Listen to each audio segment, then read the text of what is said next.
প্রার্থিতা ফিরে পেতে ইসিতে আপিল শুনানির অষ্টম দিন আজ। এ সম্পর্কে বিস্তারিত জানাতে আগারগাঁওয়ের নির্বাচন ভবনে আছেন মাহফুজা মুসলেহি। সরাসরি যুক্ত হচ্ছি তার সঙ্গে।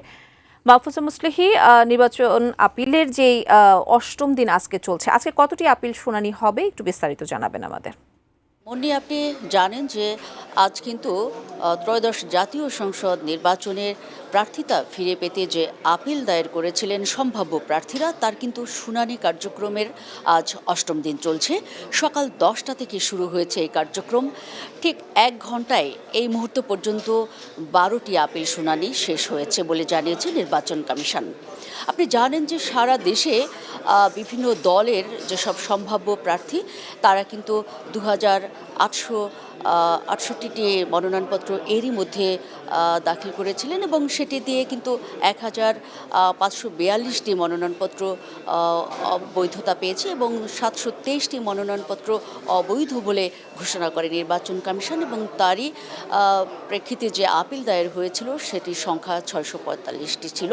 এবং আমরা জানি যে 10 জানুয়ারি থেকে কিন্তু এই কার্যক্রম শুরু করেছে নির্বাচন কমিশন এবং আপিল শুনানি চলবে 18 জানুয়ারি পর্যন্ত।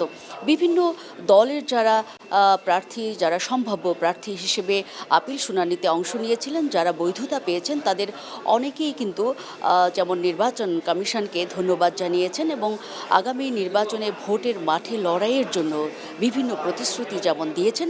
একই সঙ্গে যারা বৈধতা পাননি তারা কিন্তু একটি বড় দলের প্রতি পক্ষপাতের অভিযোগ করেছেন নির্বাচন কমিশনের বিরুদ্ধে।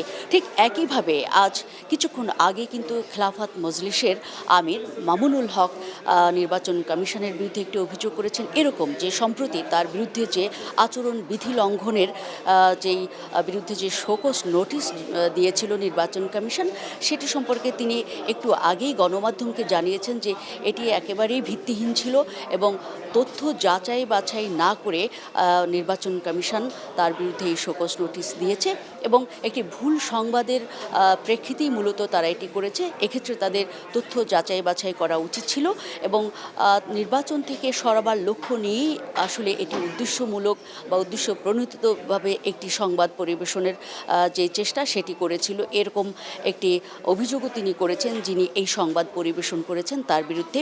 এবং তিনি আশা করেছেন যে সামনে যেই নির্বাচনের যে প্রচারণা, সেক্ষেত্রে সব দলের যেই সমান অধিকার বা সমান যেই সুযোগ, বিশেষ করে লেভেল প্লেয়িং ফিল্ডের যে বিষয়টি, সেটি কিন্তু তিনি নিশ্চিতের জন্য সব দলের ক্ষেত্রেই সমান যেই সুযোগ সেটি দেওয়ার জন্য নির্বাচন কমিশনের প্রতি তিনি আহ্বান জানিয়েছেন।